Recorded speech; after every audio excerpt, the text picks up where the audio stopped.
Welcome to your weekly program, Belahdan, the show that believes you cannot have two revolutions in 2 years. Today, January 25th, is the second anniversary of the Egyptian revolutions. Thousands of people marching again to Tahrir Square, demanding toppling of Morsi's regime. I think the Egyptians are getting too cocky here and too confident and too paranoid. I know Morsi is not doing a good job in the last 2 years. He is really a disappointment for the revolutions. Millions of Egyptians did not march to Tahrir Square 2 years ago to have this, to have somebody. He is really has no vision for Egypt. But having said that, he is the first civilian elected president in Egyptian long history. So let's respect that. Let's respect the legitimacy, and let's turn him away, change him through the democratic process, because that's how he got there from the first place. We wish everybody the best. A few days ago, I was in Marina, Northeast. Everybody knows hub food of Muslim and Arab and the Somali community. A lot of foods, a wonderful place. Very calm. People go there to really eat and also meet a member of the community. And I was lucky enough to see our congressman, the one and only Congressman Keith Allison, the first Muslim American congressman in the United States. And we met, we chatted. He was watching the Vikings losing last game or whatever. And he's a big fan of the Vikings and also a big fan of the Marina. So we talked about the year 2012 and what was it, Obama's new term, and that was right after the shooting, Newton and gun controls and all that. We talked about Israel, Middle East policy, and we have this conversation with Keith Allison, so we'll have it to you. And then at the end, we're gonna talk about, isn't it time for President Obama, since he won the second term, that he declared that he's a closet Muslim, and wait until you hear the answer from Keith Allison. So we'll see you after the conversation with Keith Allison. Thank you, and have a great day. Well, congratulations for your fourth term, and what are the things that you are proud of in the last 2 years? Well, I am very proud that we've made some very good strides on housing. So, for example, we passed a bill that would allow people who are tenants, who live in rental housing, when their landlords go into foreclosure, they have 90 days before they can be pushed out of their unit. We're continuing to protect the financial bill, the Wall Street Reform and Consumer Protection Act, so-called Dodd-Frank, trying to make sure that we protect the American consumer against abusive lending practices that cause so many to be in foreclosure. Of course, we're still fighting this. So many people still facing foreclosure, but we're making a lot of progress every day. Other good work that I'm happy we're doing is we're continuing to see the implementation of the health care bill. This is a major landmark piece of legislation, and it's going to take a lot of time, but by the time we fully implement it, we're going to have Americans being able to seek out health care in a way that they never have before. Then the next period, the period coming up, people want action, and I think there are 4 things we could do right now. One, there's something called the Tart Amendments. Now, the Tart Amendments basically say that the federal government is not going to fund the ATF and the FBI unless they throw away the background check information within 24 hours after doing it. We should get rid of these Tart Amendments and allow the ATF and the FBI to do their job.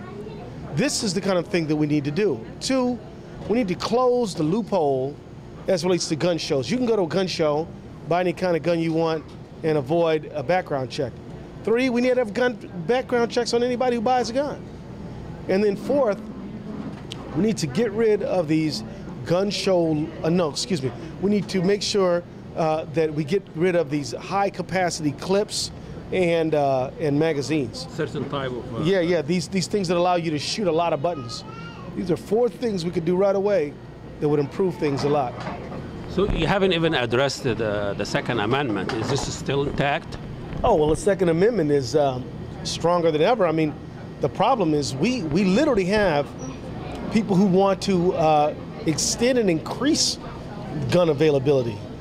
So, for example, we have people passing conceal and carry laws, stand your ground laws, all kinds of laws that allow people to carry guns more places. And this is, of course, endangering our society. 10,000 people a year in America get killed by gun violence. This is an epidemic. No other nation in the world suffers gun violence the way we do in the United States. 11 in Japan. 11, yeah, in a year. And so the bottom line is there is something wrong with our culture as it relates to guns.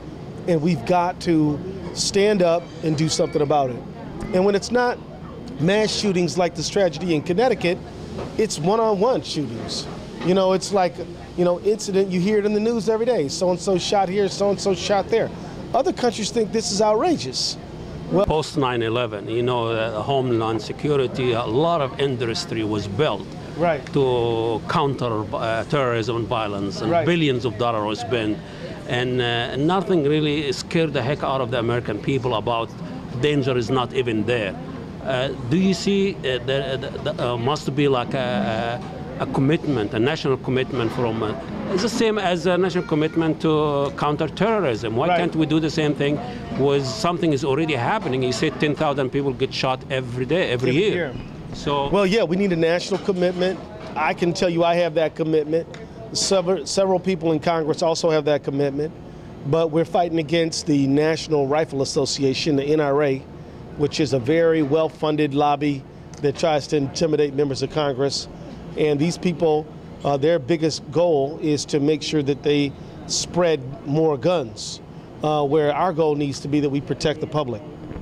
Is this a Republican issue there? That I mean, I've seen some Democrats also are falling into the lobby of the NRA and all that. So this is not a Republican issue anymore. No, it's not exclusively a Republican issue, but you know, it is mostly a Republican issue, but not exclusively. There are Democrats who are sort of in the grasp of the NRA, and there are some Republicans who resist the power of the NRA. So, I mean, seriously, I mean, what are the things that Obama, you know, I know the national health care and a lot of major issues. Do you think that next 4 years we're going to see major transforming action programs from him? Well, there's a few things I think he needs to do. One thing is, I think that as we see so many changes taking place in the Middle East, Obama needs to help lead the process of change, because as the Middle East changes, the United States cannot stay the same. Even though he articulated the right values during that speech, he now has found that it's a little bit more difficult to align those values with action. Well, the world needs that more now than ever. I mean, the people in the region, you know, they want to be able to pick their own leaders. They want to be able to speak their own truth. They want to be able to worship freely and not have some group impose a religious orthodoxy on them. They want to be able to have a good economy, and these are things that the United States can help them do. And so I think that we need a president who helps the United States change so that we can adjust to the new reality on the ground and have new trading partners, new partners in democracy, new partners in a whole range of important things that people want. That's one thing. The other thing I think the president needs to do is he does need to be more aggressive in terms of Israel-Palestine. You know, we've just seen the Palestinian people nonviolently, peacefully, and multilaterally go to the UN to become a non-member state. And the United States stood opposed to that. 138 countries said, let Palestine be a recognized non-member state. 9 countries said no, including the United States, Palau, Israel, and Canada, and a few others. And then another 41 states, including the United Kingdom, abstained. And you know, the only reason they abstained is because we asked them to abstain, because they was going to vote yes. So bottom line is, if you look at the countries on our side versus the countries on the other side, on the Palestinian side, Literally, it's 9. It's laughable. It's laughable. So why are we undermining our credibility as a nation this way when we know better? And before we ever did this, we took a position against the United States' former position when the UN wanted to take action condemning Israel's further settlement expansion, and the UN said this is wrong, and we voted against our own position because we object to to Israel continuing the settlement expansion. And now, after we stood with Israel, stood with them on this recent UN vote, how do they return the favor?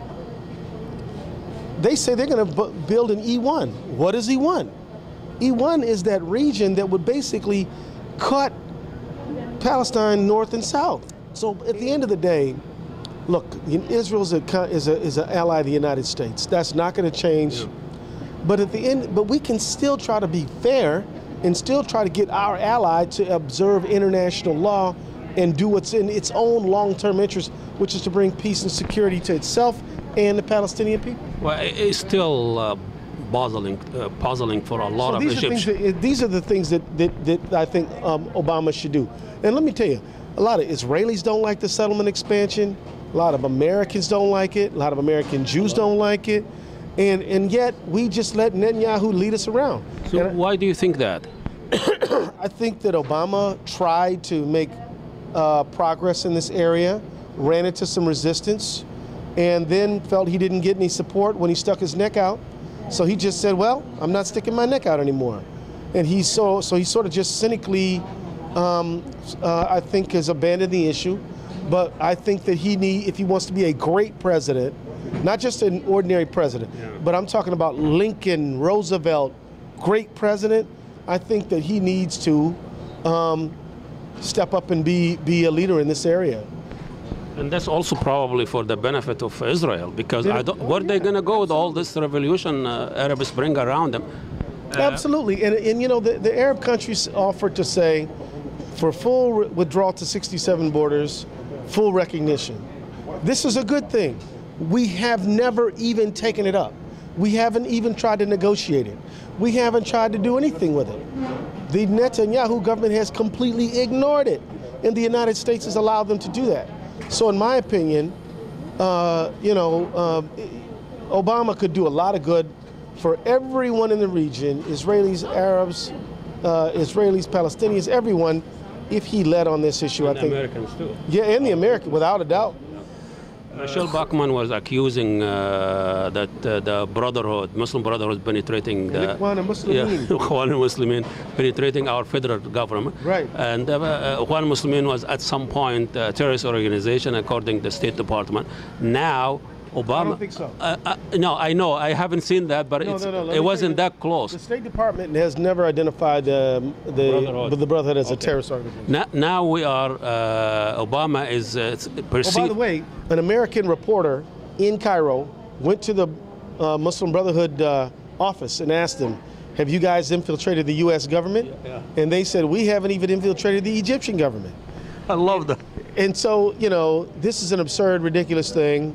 She said this during July, and then she announced, hey, I got $1 million in donations, campaign donations during July. It was worth it? Well, I mean, I think she basically whipped up hate and hysteria against a religious minority for the purpose of generating campaign donations, and I think that's reprehensible behavior. And especially now, we are the one who's dealing with the Brotherhood in Egypt now. Now, I think things are turning around a little bit. I mean, America now are siding with the Brotherhood, and the Brotherhoods perceived by the Egyptian are oppressive, and now. So, what is the new dynamic now? What is the American stand? And when Morsi and his people say his party or his militia are now oppressing people, changing the constitution, becoming have more saying over the constitution and law and all that. So, I mean, it seems like Obama has been very quiet lately about this. Well, let me just say this. You know, I mean, I think that the Egyptian people, and I say this with all respect and all appreciation for the tremendous... You've been there many times. You understand what's going on. Yes, I have been there many times. And I think it's important to understand that you cannot have a country that had 3 decades of dictatorship, throw the bad guy out within the course of 18 days, and then expect that everything is going to be perfect in 2 years. It's not. Let's say that whatever people don't like about Morsi's proposed constitution, they should vote against it. And then if they reject it, then they get to write another one. But I hope people do recognize that when Mubarak was in charge, standing up and criticizing the president was something that people could not do publicly. Now they get up and say whatever they want about Morsi. This is good. This is the most accomplishment of the revolution. Right. Morsi make the presidency very irrelevant now. Well, he makes the presidency a part of the democratic process, and whereas before it really wasn't. You know, you say something against Mubarak, and you're going to get a knock on the door, and you're going to get a visit from some tough guys with guns. Right. Now you say whatever you want about Morsi. What does Morsi do? Nothing. But bottom line, though, is that I think that what's needed here is a degree of patience. People don't have to accept the Muslim Brotherhood. They don't have to accept Morsi. But I do think that there needs to be a recognition that there was an election. If they don't like him, get another person next time. There will be another election, and get somebody you like next time. This is how democracy works. But that's very amazing that Mubarak was the dictator now. Now the street became the dictator. It's an amazing transformation, and I know it's also, but you've been in Egypt many times. You were telling me a story about when you were telling me how it feels being in Tahrir Square, being with all those people that CNN or all those people, conservative mainstream media, bring them out, vicious, scary stuff. You were in the midst of all that. Well, let me just say, I love the Egyptian people, you know, and I wish I could travel. Not the one in Minnesota. Well, I like the ones in Egypt, in Minnesota, anywhere. The people are concerned, they're passionate, they care, they want a better Egypt, they believe that Egypt can be a better nation, and they believe that the best days of Egypt are not in the past, but are in the future. So this is a good thing, you know, just got to build on it. And I think that, that we have every reason to be hopeful if we continue to operate in good faith, reject violence, and work through the courts, through the ballot box, and things like that. But I will say that, you know, one time I was in Tahrir Square, and a friend of mine who's born in Egypt but who moved to the United States but was back in Egypt when I was there, you know, we went down to Tahrir Square at about 8 o'clock in the evening. He said, "Hey, everybody, this guy is an American congressman. He's willing to answer any question you want." So it's in the middle in the middle of Tahrir Square, like no security, nothing. Event. 3 of us, me and two friends of mine, Ahmed Badir and Ahmed Ghanim, one from Michigan, one from Florida, and they make this big announcement, and I have pictures of this, and I'll send them to you. Yeah. And he says that Ellison, he'll answer any questions you want. So one guy walks up, and he says in Arabic, "You expect us to believe this guy is a member of Congress from the United States? I know this guy. He lives 3 blocks down and 2 blocks up. He ain't no member of U.S. Congress." So after he figured out I couldn't speak Arabic well enough to be be who he said I was, you know, they started asking me questions. They asked me a ton of questions. One is, what should we do about unemployment? How am I going to feed my kids? Wow. Should we have an Islamic government? Should we have a secular government? Just asked me literally, you know, 25 questions, and I tried to answer them all to the best I could, but I assured them, you know, that the people of America and the people of Egypt have everything in common. Our governments don't always agree, but if we build out the people-to-people relationship, people-to-people relationship, we'll be better off, and that we need to work on that. And I told them that, you know, if in America we have secured the blessings of liberty, we have a duty and obligation to want for our brothers and sisters what we want for ourselves, which is to pick our own government, to speak our own mind, to worship as we choose, and there's nothing wrong with any of those things. So, you know, I believe that the best days of Egypt are ahead.